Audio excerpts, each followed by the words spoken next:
99%가 모르는 사실이 있습니다. 당신의 인생을 가장 크게 흔드는 것은 외부의 폭풍이 아니라 바로 곁에 있는 사람입니다. 부드럽게 웃는 미소 뒤에 차가운 그림자를 숨기고 있는 사람. 말은 다정하지만 행동은 늘 가볍게 흩어지는 사람. 그런 여자를 곁에 두면 당신의 삶은 천천히 무너지기 시작합니다. 저는 평생 수많은 사람을 만나왔습니다. 사업가, 예술가, 정치인, 그리고 평범한 이웃까지. 겉으로는 따뜻해 보여도 속마음은 그렇지 않은 경우를 너무 많이 봤습니다. 특히 인간관계에서 가장 큰 문제는 신뢰였습니다. 신뢰는 한번 금이 가면 다시는 원래대로 돌아가지 않습니다. 마치 얇은 종이를 구겼을 때 아무리 펴도 자국이 남는 것처럼요. 저는 늘 이렇게 말했습니다.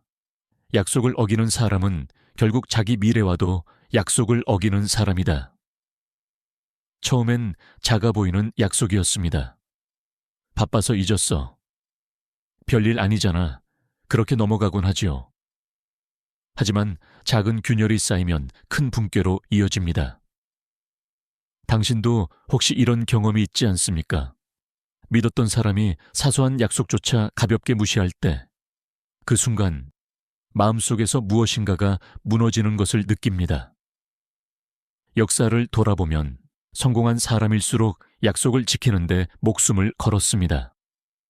에디슨이 연구소가 불타 사라졌을 때조차 그는 동료들에게 이렇게 말했습니다. 우린 다시 시작할 거야.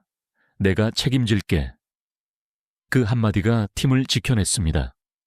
돈보다 중요한 것은 신뢰였기 때문입니다. 반대로 약속을 가볍게 여기는 사람과 함께라면 당신의 미래는 서서히 흔들립니다. 왜냐하면 약속을 지키지 않는 태도는 결국 책임을 회피하는 습관과 같기 때문입니다. 책임 없는 사람은 절대 동행이 될 수 없습니다. 고난의 길에서 등을 맡길 수 없으니까요. 제가 젊을 때 배운 가장 큰 교훈이 있습니다. 사람은 혼자 살아갈 수 없습니다. 그러나 누구와 함께 하느냐에 따라 천국과 지옥이 갈립니다. 내 곁을 무너뜨린 것은 언제나 바깥의 적이 아니라 가장 가까이에 있던 무책임한 사람이었습니다. 여기서 중요한 질문을 던져봅니다. 당신 곁에 있는 사람은 진정으로 믿을 수 있는 동반자입니까? 아니면 언제든 약속을 저버리고 당신을 홀로 남길 위험한 존재입니까? 다음 이야기는 약속보다 더 무서운 감정을 다스리지 못하는 사람에 대한 것입니다. 그들은 마치 지르바처럼 언제 터질지 모르는 불안정한 폭탄과도 같습니다. 감정을 다스리지 못하는 사람은 보이지 않는 시한폭탄입니다. 아침엔 세상을 끌어안듯 웃다가 저녁엔 한마디 말에 무너집니다. 곁에 있는 우리는 매 순간 눈치를 봅니다. 오늘은 괜찮을까? 어디까지 조심해야 할까? 농담 한 줄이 칼날처럼 돌아오지 않을까? 그렇게 하루가 소모됩니다. 에너지는 고갈되고 판단은 흐려지고 관계의 중심은 서서히 기울지요. 저는 사업을 하며 이런 사람을 많이 보았습니다. 회의가 잘 흘러가다가도 누군가의 사소한 표현 하나에 폭발하는 사람, 문제를 해결하기보다 감정의 후열이에 휩쓸리는 사람.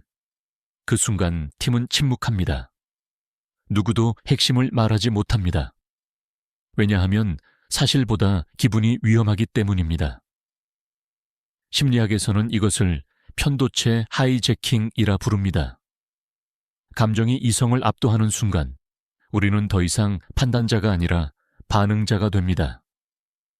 그때 내리는 결정은 대부분 후회로 돌아옵니다. 가까운 관계라면 더 치명적입니다.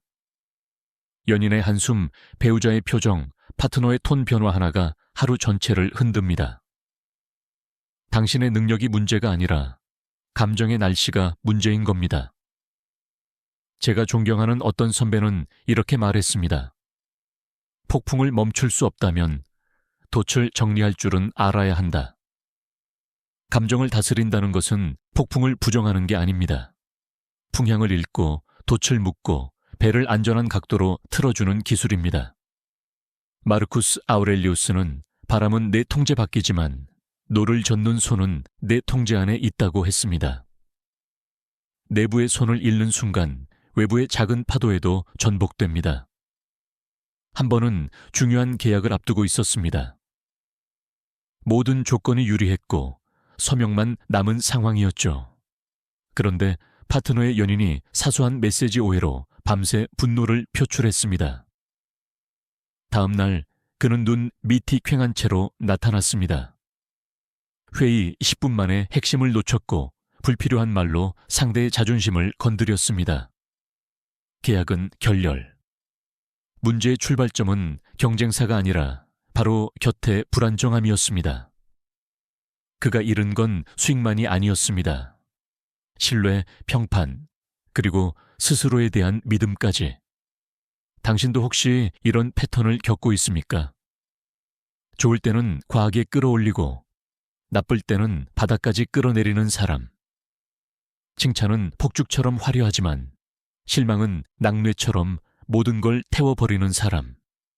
그 곁에서 당신은 점점 작은 결정을 미루게 됩니다.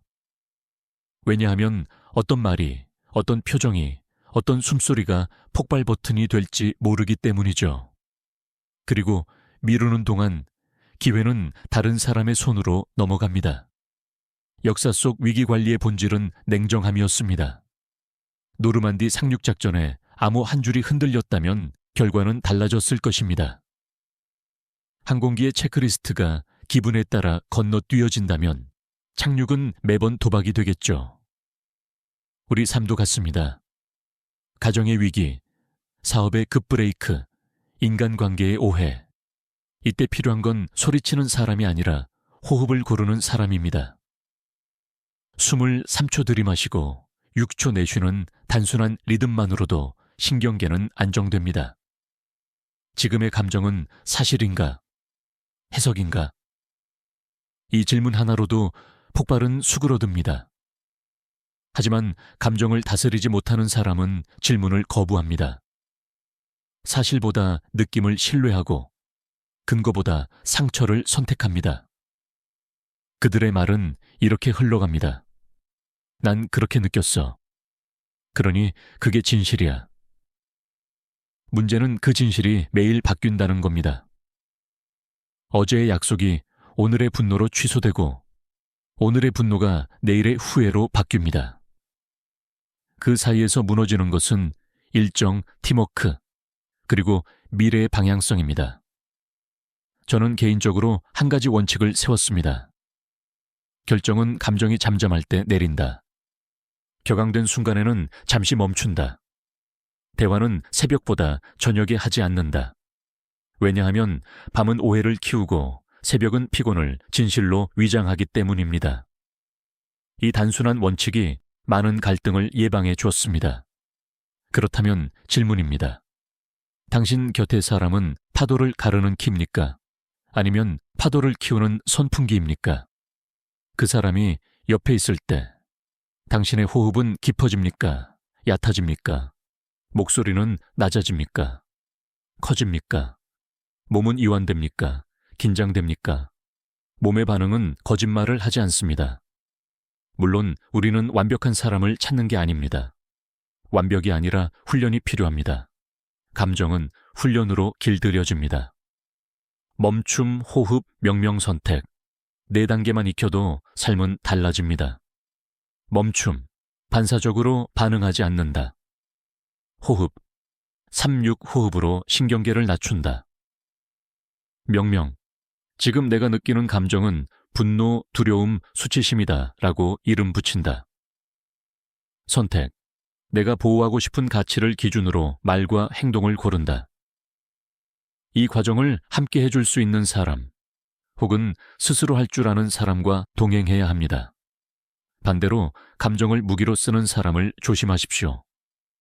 눈물로 결정을 흔들고 분노로 책임을 면제받으려 하며 침묵으로 상대를 벌주는 패턴. 그건 소통이 아니라 조종입니다. 시간이 지날수록 당신은 죄책감으로 움직이게 되고 스스로의 기준을 잃습니다. 사랑의 이름으로 통제하려는 시도는 결국 사랑을 파괴합니다. 이야기의 흐름을 잠깐 바꿔보겠습니다. 만약 위기 순간 당신 옆 사람이 이렇게 말한다면 어떨까요? 괜찮아. 먼저 물 한 잔 마시고 10분만 정리하자. 사실부터 확인해보자. 단 세 문장이 폭풍의 각도를 바꿉니다. 이런 안정감이야말로 동반자의 본질입니다. 우리는 모두 폭풍의 바다를 건넙니다. 하지만 같은 배라도 선장은 달라질 수 있습니다. 감정을 붙잡는 선장과 함께라면 거친 파도도 항로가 됩니다. 여기서 부드러운 부탁 하나만 드리겠습니다. 당신의 경험을 댓글에 남겨주세요. 불안정한 감정 때문에 놓친 기회, 혹은 침착함 덕분에 지켜낸 순간, 그 이야기가 이 영상을 보는 누군가의 키가 될지 모릅니다. 그리고 이 내용이 도움이 되었다면 구독은 다음 이야기를 놓치지 않게 해줄 작은 약속이 됩니다. 마지막으로 당신의 내일을 지키는 한 문장을 남깁니다. 위기는 두려움의 무대가 아니라 판단의 무대다. 감정을 다스리는 사람은 무대를 지휘하고 감정에 휘둘리는 사람은 무대에 휩쓸립니다. 당신 곁에 서야 할 사람은 누구입니까? 다음 파트에서 우리는 이익에 따라 얼굴을 바꾸는 사람의 진짜 위험을 파헤치겠습니다. 그들은 왜 달콤하게 다가와 폭풍이 올 때 사라질까요? 이익으로만 움직이는 사람은 처음엔 달콤합니다. 필요할 때는 웃으며 다가오지만 더 이상 얻을 게 없으면 바람처럼 사라집니다. 그 순간 느끼는 공허감은 배신보다 깊습니다. 왜냐하면 그 미소 속에는 진심이 아니라 계산만 있었기 때문입니다. 저는 젊을 때 사업을 시작하며 이런 사람을 숱하게 만났습니다. 처음에는 도움을 주겠다며 따뜻하게 다가옵니다. 하지만 계약이 끝나자마자 연락이 끊어지고 위기가 오면 흔적도 없이 사라졌습니다. 그때 저는 깨달았습니다. 이익으로 묶인 관계는 이익이 끊기는 순간 무너진다. 2008년 금융위기를 떠올려 보십시오. 위기가 닥치자 수많은 비즈니스 파트너가 하루아침에 사라졌습니다. 오직 진심으로 서로를 지켜준 이들만이 살아남았습니다. 이익만 좇는 사람은 불이 꺼지면 함께 사라지고 불을 지키는 사람은 어둠 속에서도 곁에 남습니다. 혹시 당신도 이런 경험이 있습니까? 기분 좋게 도와줬는데 일이 끝나자마자 나를 모른 척하는 사람. 내가 힘들 땐 연락조차 없지만 내가 무언가 가졌을 땐 언제나 곁에 서 있는 사람. 그들은 당신을 존중하는 것이 아니라 당신을 발판으로 삼는 겁니다. 문제는 그 발판은 언제든 부서져 버릴 수 있다는 것이지요. 저는 그래서 원칙을 세웠습니다. 도움을 줄 때 반드시 상대의 태도를 본다. 고맙다는 한마디가 있는지, 아니면 더 큰 요구가 이어지는지. 감사가 없는 곳엔 진심도 없습니다. 감사가 사라진 자리는 곧 고갈됩니다. 이익으로만 다가오는 사람을 곁에 두면 결국 당신의 영혼은 서서히 갉아먹힙니다. 처음엔 괜찮다고 생각할 수 있습니다. 하지만 반복될수록 당신은 스스로 질문하게 됩니다. 나는 사람으로 존중받는 걸까? 아니면 단순히 도구일 뿐일까? 그 질문이 떠오르는 순간 이미 답은 정해져 있습니다. 반대로 진정한 동반자는 다릅니다. 내가 힘들어도 아무것도 주지 못해도 여전히 곁에 있어 주는 사람. 그들은 함께 있는 순간 자체를 가치로 여깁니다. 그런 관계만이 세월의 풍파를 견딜 수 있습니다. 여기서 잠시 당신에게 묻겠습니다. 당신 곁에 있는 사람은 당신이 가진 것 때문에 곁에 있습니까? 아니면 당신이라는 존재 자체 때문에 곁에 있습니까? 이 질문의 대답이 앞으로의 인생을 결정할 겁니다. 그리고 더 무서운 것은 이익만이 아니라 타인의 행복을 질투하는 마음입니다. 이익을 좇는 사람은 기회가 없으면 떠납니다. 그러나 질투하는 사람은 기회가 있어도 당신을 끌어내리려 합니다. 그들의 마음속에는 당신의 빛을 꺼뜨리려는 그림자가 숨어 있기 때문입니다. 다음 이야기는 바로 그 질투의 독에 대한 것입니다. 사람을 삼키는 가장 조용한 독, 질투. 그 독이 어떻게 관계를 파괴하고 결국 인생까지 무너뜨리는지 함께 살펴보겠습니다. 질투는 조용히 퍼지는 독입니다. 겉으로는 미소를 지으며 축하하는 듯 보이지만 눈빛 속에는 차가운 칼날이 숨어 있습니다. 저 사람은 운이 좋아서 성공한 거야. 윗사람에게 잘 보였으니 승진했겠지. 이런 말은 가볍게 들리지만 사실은 마음 깊은 곳에 어둠이 흘러나온 것입니다. 저는 인생을 걸어오며 수많은 사람을 만났습니다. 그중 일부는 다른 사람의 성공을 진심으로 축복했습니다. 그들의 한마디는 저를 더 크게 만들었습니다. 당신 덕분에 나도 열심히 살아야겠어요. 이 짧은 격려는 돈보다 명예보다 강력한 힘이 되었습니다. 반대로 질투하는 사람은 늘 남을 끌어내리려 했습니다. 친구의 결혼식에서 축하 대신 빈정거림을 던지고 동료의 승진을 기뻐하기보다 헐뜯었습니다. 그 순간 저는 깨달았습니다. 질투는 다른 사람의 행복을 빼앗는 것이 아니라 자기 자신의 영혼을 갉아먹는다. 역사 속에서도 질투는 무서운 파괴력을 보여주었습니다. 성경의 가인과 아벨 이야기, 형제가 형제를 죽음으로 몰아넣은 이유는 다름 아닌 질투였습니다. 질투는 가족도 친구도 동료도 가리지 않습니다. 눈에 보이지 않지만 마음속에 불을 지피고 결국 파멸로 이끕니다. 심리학자들은 말합니다. 질투는 비교에서 시작되고 비교는 결핍에서 비롯된다. 자신 안에 만족이 없는 사람은 늘 남과 비교합니다. 남의 웃음을 보고 남의 성취를 보고 스스로의 상처를 다시 긁어냅니다. 결국 그들은 자기 발목을 잡고 주저앉습니다. 사업에서도 같은 원리를 받습니다. 질투하는 사람은 협력보다 경쟁을 택하고 성장보다 파괴를 선택합니다. 그러나 남의 성공에서 배움을 찾는 사람은 한계마다 자극을 얻고 더 크게 도약했습니다. 질투는 타인을 무너뜨리려 하지만 결국 자신을 먼저 무너뜨립니다. 혹시 당신 곁에도 이런 사람이 있지 않습니까? 당신이 성취할 때 웃고 있는 것 같지만 눈빛이 식어 있는 사람, 칭찬하는 듯 하면서도 뒷말로 깎아내리는 사람. 그들의 그림자는 조용히 번져나가 당신의 자신감까지 갉아먹습니다. 그러니 기억해야 합니다. 질투하는 사람과는 반드시 거리를 두어야 합니다. 그들이 내뱉는 말은 가볍게 들리지만 시간이 지나면 마음의 독처럼 남습니다. 그 독은 결국 당신의 빛을 흐리고 당신의 미래를 삼켜버릴 것입니다. 반대로 진정한 동반자는 다릅니다. 남의 성공을 진심으로 기뻐하고 나의 성취를 자신의 자극으로 삼습니다. 그런 사람 곁에 있을 때 우리는 2배의 힘을 얻습니다.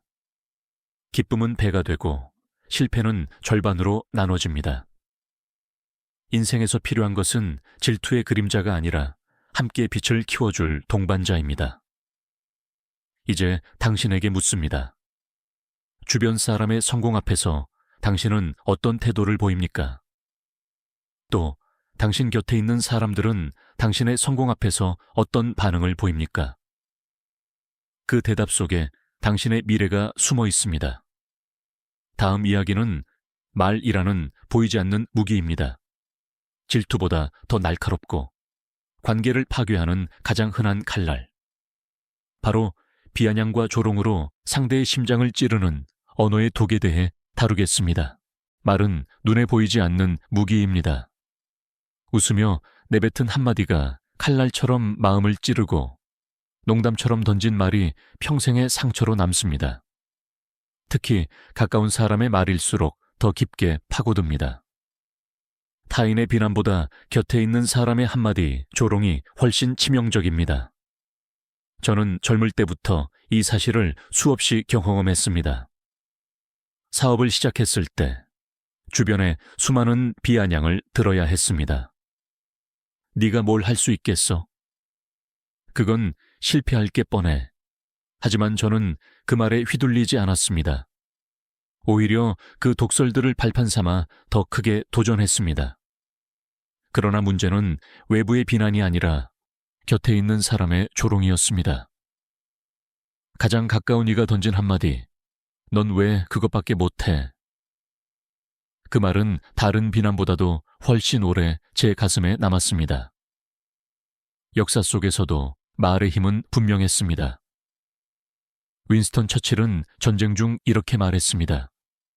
말은 국가를 일으키기도 하고 국가를 무너뜨리기도 한다. 그의 연설은 영국인들의 사기를 살렸습니다. 반대로 독설은 한 사람의 의지를 꺾고 가능성을 꺼뜨립니다. 혹시 당신도 이런 경험이 있지 않습니까? 열심히 노력했는데 돌아온 건 따뜻한 격려가 아니라 차가운 비웃음. 그 순간 당신은 다시 시도할 용기를 잃습니다. 마치 심장이 얼어붙는 듯 스스로를 의심하게 됩니다. 내가 정말 못하는 걸까? 이 질문이 머릿속을 채울 때 이미 자신감은 무너집니다. 저는 그래서 깨달았습니다. 사람의 입은 단순히 소리를 내는 기관이 아니라 영혼을 드러내는 창이라는 것을. 습관적인 조롱은 상대를 깎아내릴 뿐 아니라 결국 자기 자신도 어둡게 만듭니다. 왜냐하면 조롱하는 말은 상대의 마음을 무너뜨릴 뿐 아니라 말하는 이의 영혼에도 그림자를 남기기 때문입니다. 반대로 진정한 동반자는 단 한마디로 불가능을 가능으로 바꿔줍니다. 당신이라면 할 수 있어. 나는 당신을 믿어. 이런 말은 돈보다 명예보다 훨씬 더 큰 원동력이 됩니다. 저는 실제로 그런 격려 덕분에 포기하지 않고 끝까지 나아갈 수 있었습니다. 그러니 반드시 기억해야 합니다.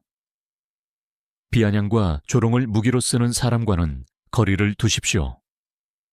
그들의 말은 당신의 심장을 찌르고 결국 인생의 길을 꺾어 놓을 것입니다.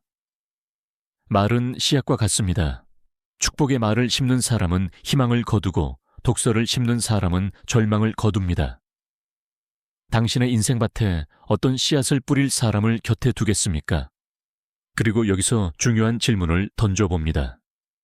당신의 곁에 있는 사람은 당신의 날개에 바람을 불어 넣어줍니까?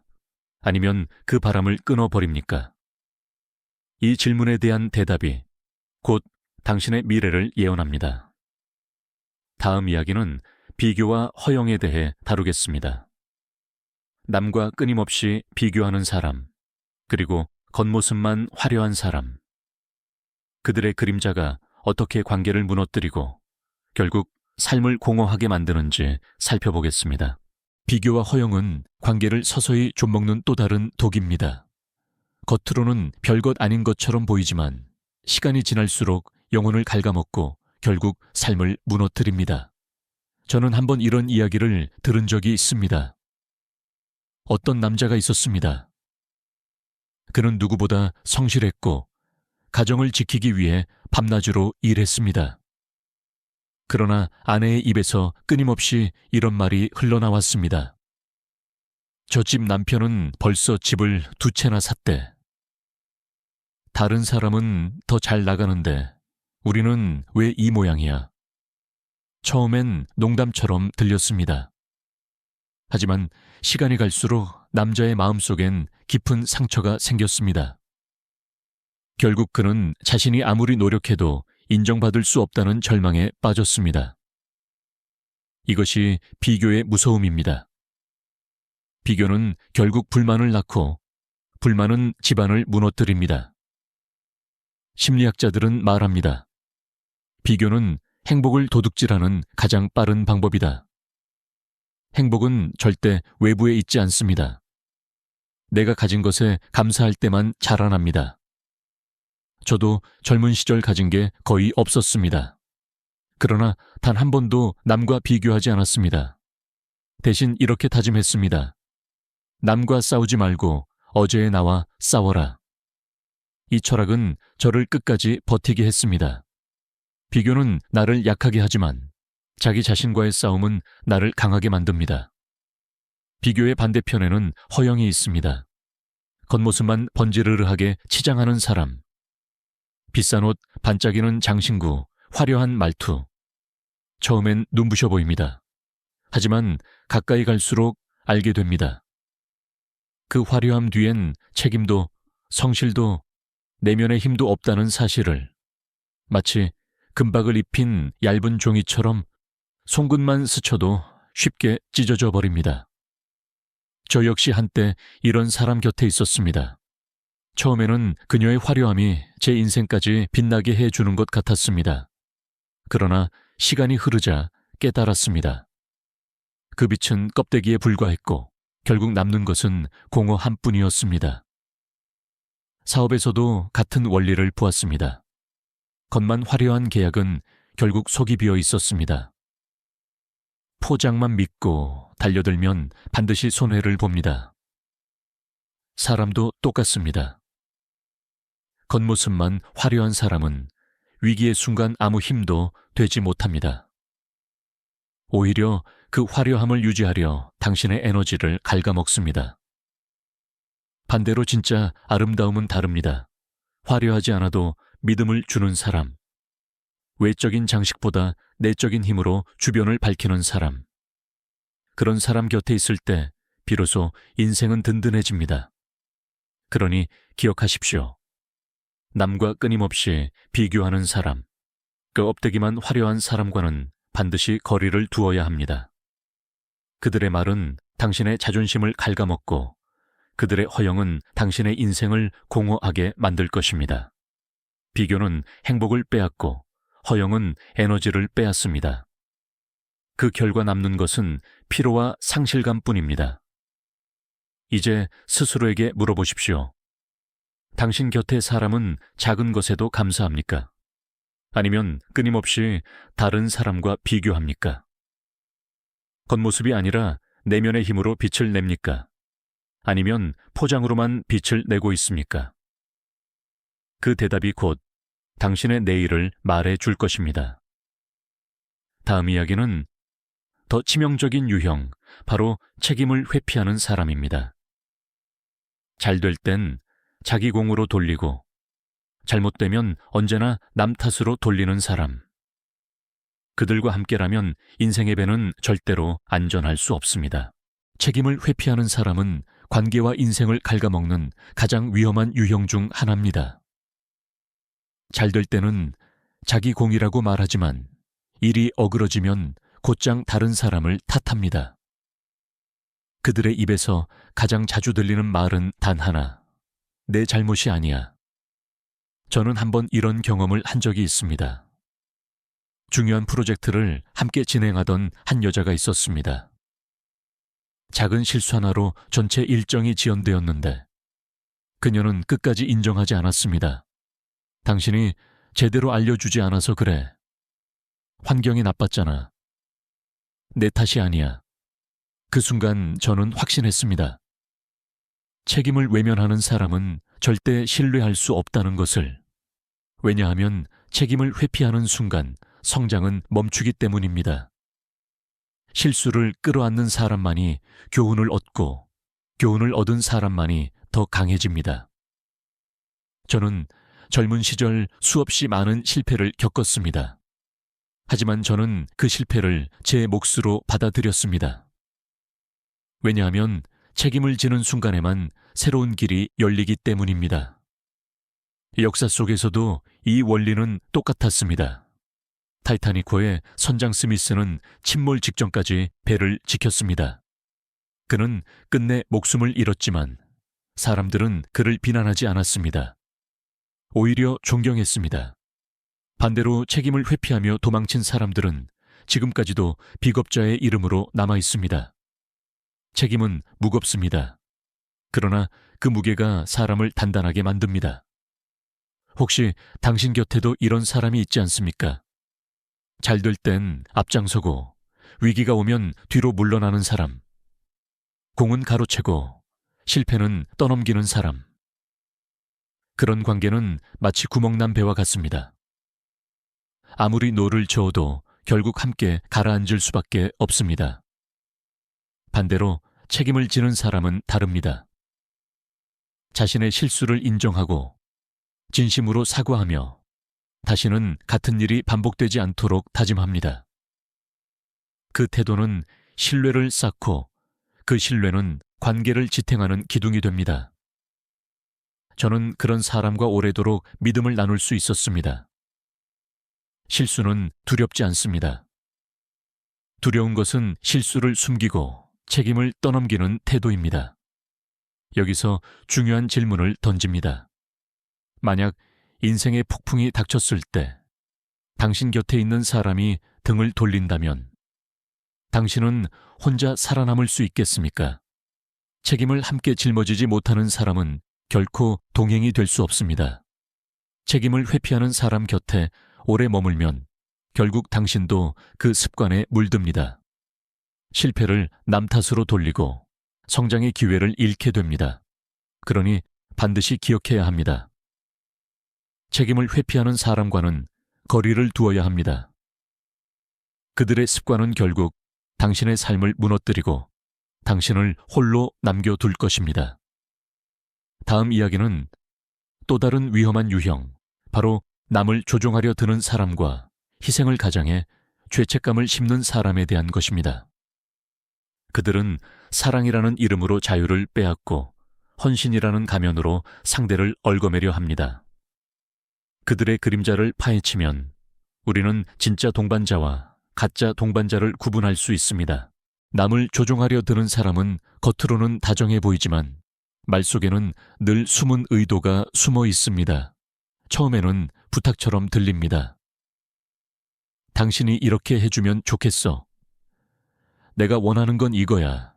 당신이 해줄 수 있지. 그러나 시간이 지나면 그 부탁은 명령으로 바뀝니다. 그리고 어느 순간 우리는 마치 끈에 묶인 인형처럼 움직이고 있음을 깨닫게 됩니다.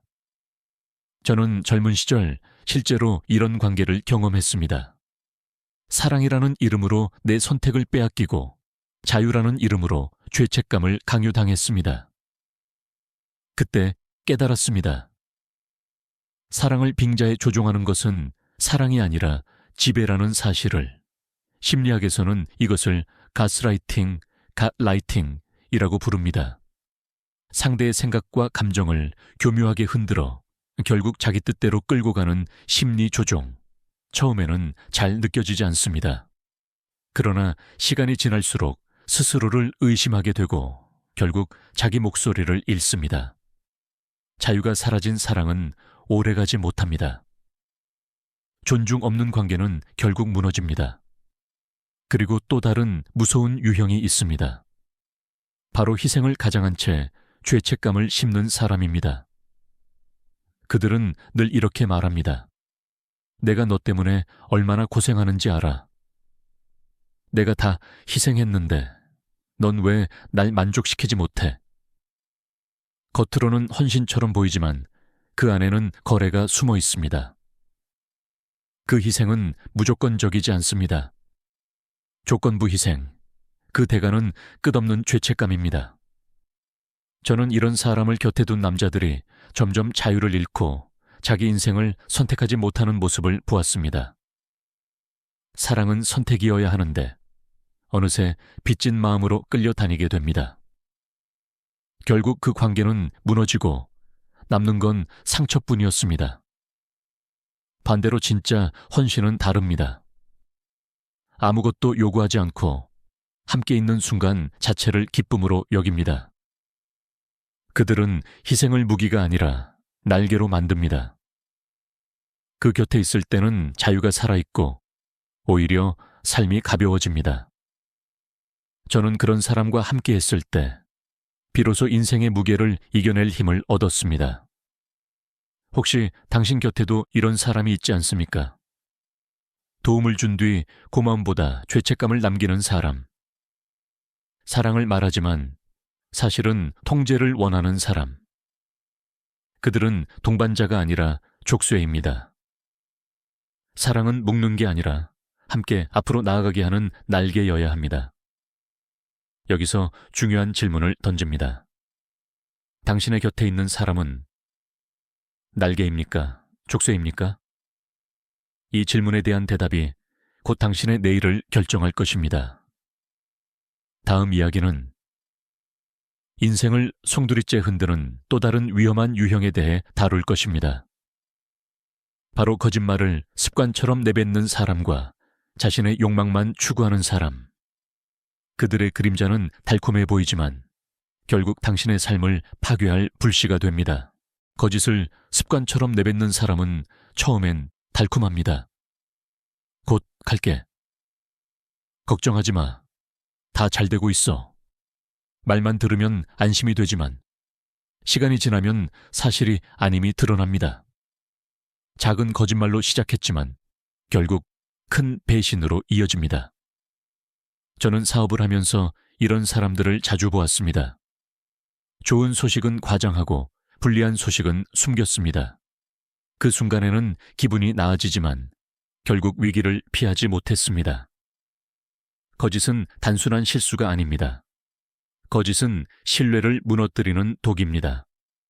진실은 때로 불편하지만 거짓은 결국 모든 것을 파괴합니다. 반대로 불리한 소식이라도 솔직하게 말해준 사람은 제게 보물이었습니다. 그 솔직함이 신뢰를 낳고 그 신뢰가 위기를 헤쳐나가는 힘이 되었습니다. 그래서 저는 늘 말합니다. 진실은 가끔 아프지만 거짓은 결국 삶을 무너뜨린다. 그리고 또 하나, 욕망만 좇는 사람은 그보다 더 위험합니다. 그들의 눈에는 언제나 내가 먼저라는 욕망이 번뜩입니다.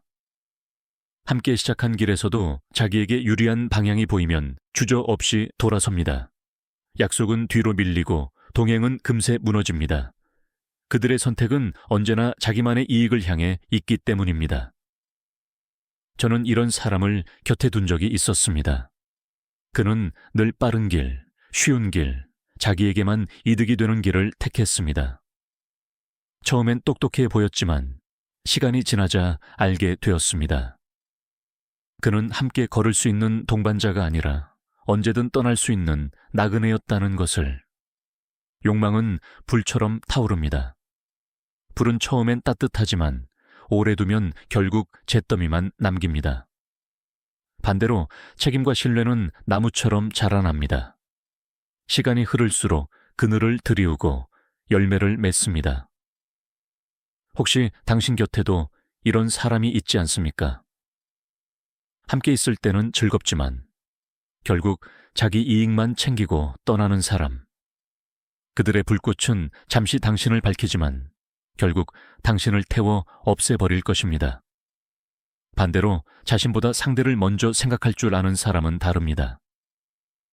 그들은 드물지만 평생 함께할 수 있는 진짜 동반자입니다. 그들의 선택에는 나뿐 아니라 우리라는 가치가 담겨 있습니다. 그런 관계에서만 신뢰가 자라고 그 신뢰가 인생을 지탱하는 힘이 됩니다. 이제 스스로에게 물어보십시오. 당신 곁에 있는 사람은 진실을 말합니까? 아니면 거짓으로 안심만 시킵니까? 당신의 옆 사람은 함께 짊어집니까? 아니면 자기 욕망만 채우고 떠납니까? 그 대답 속에 당신의 미래가 숨어 있습니다. 다음 이야기는 끊임없이 비교하는 사람과 말을 무기로 쓰는 사람에 이어 마지막으로 가장 위험한 유형을 다룹니다. 바로 사랑을 가장한 조종, 희생을 무기로 삼아 죄책감을 씹는 사람의 그림자입니다. 그들과 함께라면 자유는 사라지고 인생은 파괴됩니다. 인생을 걸어오며 제가 내린 결론은 단순했습니다. 사람을 잘 고르는 것이 곧 운명을 고르는 것이다. 저는 수많은 사람을 만났습니다. 어떤 이는 제게 희망을 주었고 또 어떤 이는 제 삶을 무너뜨릴 뻔했습니다. 그리고 깨달았습니다. 우리 인생을 파괴하는 것은 거대한 폭풍이 아니라 가장 가까이에 있는 잘못된 사람이라는 사실을, 약속을 가볍게 여기는 사람, 감정에 휘둘리는 사람, 이익만 따라 움직이는 사람, 남의 성공을 질투하는 사람, 비아냥과 조롱을 무기로 쓰는 사람, 남과 끊임없이 비교하는 사람, 겉모습만 화려한 사람, 거짓을 습관처럼 말하는 사람, 자신의 욕망만 추구하는 사람, 그리고 희생을 가장해 죄책감을 심는 사람. 이 모든 유형의 공통점은 단 하나입니다. 책임을 지지 않는다는 것. 저는 바닥에서 시작했습니다. 아무것도 없는 빈손으로 출발했지만 결국 높은 산을 넘을 수 있었습니다. 그 이유는 단순했습니다.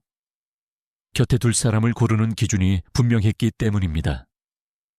저는 늘 신뢰를 지키는 사람, 감정을 다스릴 줄 아는 사람, 진심으로 응원해 주는 사람만을 곁에 두었습니다. 그들이야말로 저를 지탱한 기둥이었습니다. 사람은 혼자 살 수 없습니다.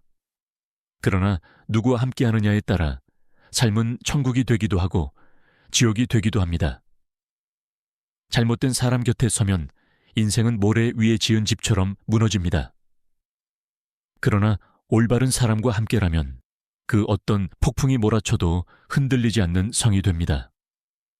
여기서 마지막으로 묻겠습니다. 당신 곁에 있는 사람은 당신을 키우는 사람입니까? 아니면 당신을 갉아먹는 사람입니까? 그 대답에 따라 당신의 내일이 달라질 것입니다. 사람은 누구나 사랑받고 싶어 하고 인정받고 싶어 합니다. 그러나 잘못된 관계는 당신의 영혼을 어둡게 만들고 결국 당신의 미래까지 무너뜨립니다. 그러니 반드시 기억하십시오. 당신의 인생을 파괴하는 사람과는 절대 가까이 하지 마십시오. 그 단호한 선택이 바로 당신의 삶을 지켜내는 첫걸음이 될 것입니다. 이제 당신의 차례입니다. 당신 곁에 있는 사람은 누구입니까? 그들이 남긴 흔적은 상처입니까? 아니면 힘입니까? 댓글로 당신의 이야기를 나누어 주십시오. 그 경험이 누군가에게는 인생을 바꾸는 힌트가 될지도 모릅니다. 그리고 이 영상이 마음에 와 닿았다면 구독 버튼을 눌러주세요. 그 작은 선택이 다음 이야기를 놓치지 않게 할 것입니다. 마지막으로 한 문장을 남기며 이 여정을 마치겠습니다. 사람을 고르는 것이 곧 당신의 운명을 고르는 것이다. 그 선택이 당신의 내일을 밝히길 바랍니다.